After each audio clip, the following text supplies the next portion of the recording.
بسم الله الحمد لله والصلاة والسلام على رسول الله. السلام عليكم ورحمة الله وبركاته. هذا الذي كهبونا ماشى إن بدنا وكمده ولا يري وحارب إلى الحوجي أو كلية إن ما أنت أي تهاي تاريخ عصب يبقى عصب أو تاريخات أو صوماليا أو باللوذي وحين مضنتها ما أنت إن أن آد إلهي أقوم مهد علنه نسوق جارسية ماشان إسلام كان إلهي أن كبر إنه أنت دمنا سن بدأ يوناك إنه نقول ماتو أنا كهذا لايو مجا ومد الصوماليات مالكستو أي جوكتبا وحان ربا إن أن مهد عليه شعبيجا هي دولة تركيا هي هجان كذا مدن رجب طيب أردوغان أو رنتي markasta oo aad istiraadid Soomaaliya ama laga sii jeesto adduunyadu ay ka jeesatayba adduunyada dib ugu soo jeediyo Soomaaliya waa wada xasuusanaa sanadkii 2010 waqti rajaxumadu ay aad iyo aad u ballaarneed boqolaal kun oo Soomaali ay gaajo u dhimatay qaar kalena ay qatar ugu jireen oo Soomaaliyana waa meel dhib badan oo lama tagi karo lama aadi karo la leeyahay oo xataa shaqaalaha hoose ee NGO-yada ka shaqeeya aan loo ogolayn in ay Soomaaliya yimaadaan ayay ahayd markii ra'iisul wasaare Erdogan ee waqtigaas isaga iyo qoyskiisii iyo golihiisii wasiirada iyo dawladii Turkiga oo dhan inay xamar ka soo degeen oo ay yimaadeen waqtigaasi gargaar bini aadamnimo ayay ahayday baahida ugu daran ee Soomaalidu ay qabtay oo ay rabtay in laga kaalmeeyo Turkiyana waa keentay gargaarkii ugu badnaay oo ugu nidaamsanay barigaas oo lagu badbaadiyay kumanaan kun oo Soomaali ah noloshooda waxa kale oo ay keentay sidaan u sheegayay in caalamka uu dib u soo eego uu yiraahdo war meesha waa la tagi karaa war meesha sida loo sheegayo ma aha war dadku maxaan ku raadaay wax qabad u baa caalamku inuu yiraahdo dib Soomaaliya loo soo eego looguna soo noqdo ayay sababtay alxamdulillah wax badana maalintaas iyo maanta inta ka dhaxaysay soo kordhay horumar badanaas la gaaray maxaan ku raadaay mar walbana noloshu taxadiyaadkii iyo challengesku way jiraan laakiin dadka Soomaalida runtii maantaas laga soo bilaabo iyo ka horba way soo kabanay way soo socdaan meel aad iyo aad u fiican ay maantana taagiin maanta marka heer kale oo dadka Soomaaliyeed ay istaageen cadawgii argagixisada ilaa xad ay meel saareen intii kalena ay u taagan yihiin oo ay la yimaadeen rabitaan iyo quwad in ay cadawga argagixisada meel iska saari karaan ay la yimaadeen oo ay ku qanciyeen caalamkiina inuu arko maanta marka waxa la joogaa waqtigii haddana dadka Soomaaliyeed dhaqaale ahaan iyo awood ahaan loo soo dhisi lahaa ayada oo maanta Soomaaliya haddana la leeyahay ma la tagi karaa ma la maal geli karaa ma waxaan ku raadaay ma la waxay karaa ayaa haddana walaalaheen dawladda iyo shacabka Turkiga iyo madaxweyne Erdogan ay haddana go'aan kale oo taariikhi ay gaareen oo Soomaaliya iyo Turkiga ay wada galeen heshiiska iskaashiga difaaca iyo dhaqaalaha heshiiskaas qayb kamida waaye maanta waxaan u taaganahay markabkan casriga ee gadaasheena taagan u taagan yahay maanta waa maalin kale oo adduunyadu ay haddana tiraado war heedahay Soomaaliya waa la maal gasho karaa war meesha waa wanaaga ka jira war waa dhaqaalaha ka jira war fursada ka jirta la yiraahdo haddana laana markabkan inuu meesha soo istaago ma ahayn wax iska yimiday ma ahayn markab container wado ama maxaan ku raadaay shamiinta iyo maxaan ku raad bariis wada ma ahayn markab casri ah technology aad iyo aad u sareeya qiimihiisa aanan la soo koobi karin waaye waxa la socdo khubaro dadkii ugu maskaxda fiicnaa ugu aqoonta badnaa meeshaas marka la yiraahdo ee dalka Turkiga uu lahaa ayaa la socdo waxa la socdo maraakiib aad iyo aad u qiimo badan oo qaali ah oo maxaan ku raad ciidamada badda ee Turkiga ay leeyihiin oo sida heshiiska ku cadeeyay qayb ka ah marka waxa dareemaysaa mar kale Soomaali in dib loo soo mililacay waxaana rabaa dadka Soomaalida inaan u sheego waayahan damboo dhan saddexdii usbuuc oo markabkan soo socday iyo usbuucyadii ka horreeyey oo heshiiska wixii ka dambeeyey soomaaliya danayn badan in la soo wada aadayay su'aalo badan maxaan qaban karnaa maxaan idinla qabsan karnaa maxaa haysaanoo fursado ah maxaan ku rahday ka wada faa'idi karnaa su'aalahaasoo dhamme in hadda muxuu ahay nala weydiinayo waxay daliil u tahay in mar kale adduunyadii ay dib noogu soo jeesatay oo ayna soo eegayso waxaan rajaynayaa dadka soomaaliyeedna aan ka rabaa in aanaan beerdaraynin fursadahaasi sida keliya ee ugu habboon shabaab nagama hor istaagi karo cadow kaloo ajnebi ah nagama hor istaagi karo hal shay bas ayaan u baahannahay inaan la nimaado waa maxay dawlad wanaag iyo dawlad rasmi ah oo dalka ka hana qaado oo soomaalidu ay heshiis ku tahay oo ay isla wadato oo ay maxaan ku rahdaa darfaha xajarul aswadkii rasuulka calayhi salaatu wasalaam maxaan ku rahdaa iyadoo laysku haysto uu yidhi qabta marada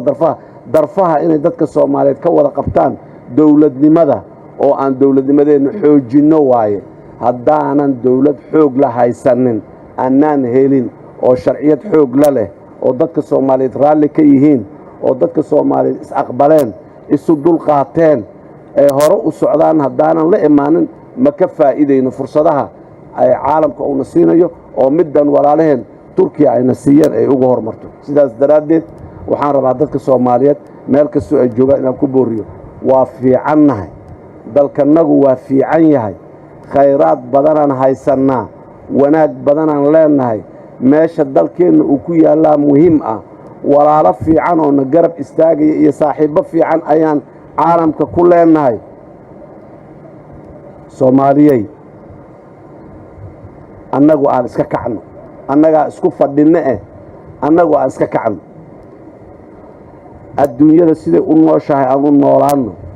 adduunyadu sida ay dawlad u leedahay aan u yeelanno ma ahin mana noqonayno dalkii ugu horreeyey ee batrool shidaal soo saarto ama yeesho ma noqonayno waa nalooga horreeyey qarniyaalaa nalooga horreeyey khibrad badanaa adduunku leeyahay waa aragnaa dadka batroolka soo saaray ee ka faa'iiday siday uga faa'iideen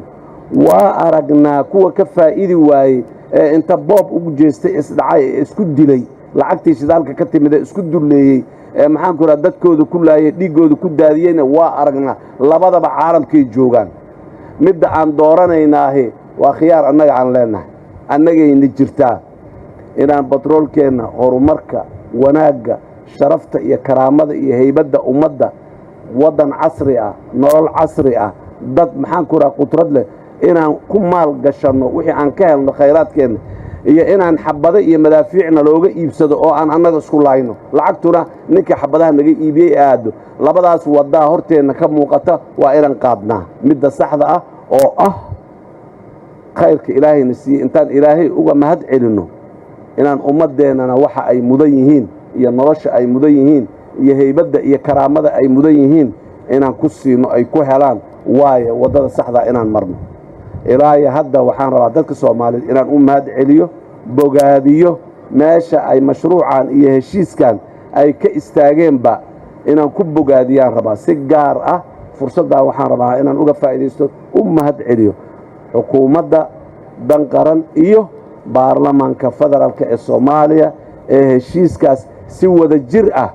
oo aan ka hor imaad lahayn u ansixiyey fahmay arkay dareemay maslaxadda ku jirta ee si wada jir ah u ansixiyey ee u aqbalay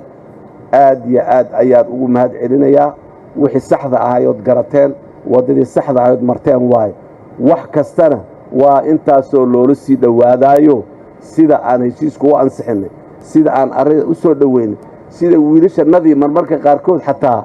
maxaan ku idhaahdaa social mediaha waxyaabaha aan habboonayn ka day jiray ay ugu midoobeen dalkii inuu maxaanku idhaahdaa waa cusub u baryey hore oo u sii socdo ay maxaa u taagan yihiin social mediaha dhexdiisa ayadaasna waa calaamad kale oo tilmaamaysa soomaaliyey walaalayaal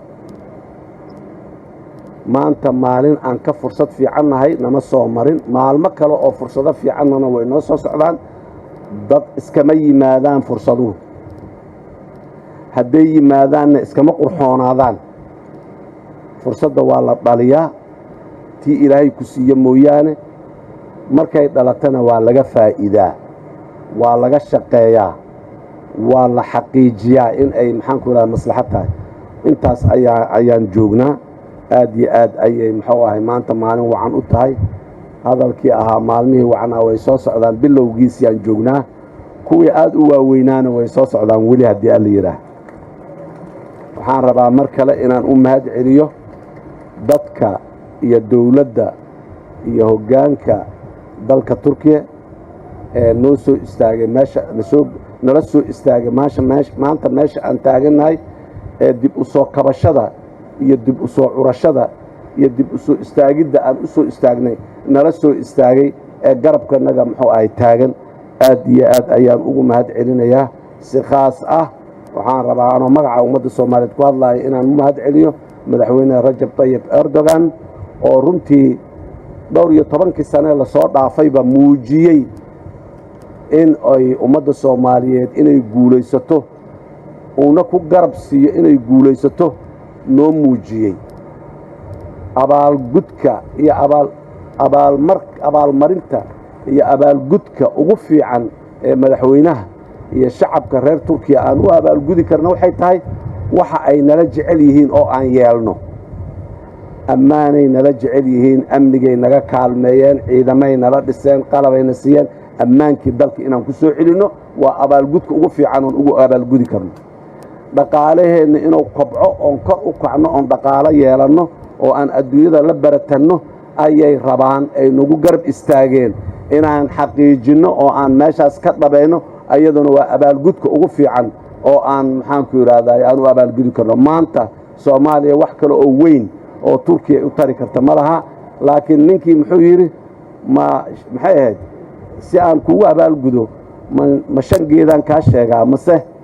annagu hadda marka meel kastoo istaagno Turkiya inaan u mahad celino oo aan maxaan ku yiraahdaa abaalkeeda sheegno waaye sida kaliya ugu mahad celi karno waana sheegaynaa ummadda Soomaaliyeedna waa u sheegaynaa meel kastoo ay joogaan mar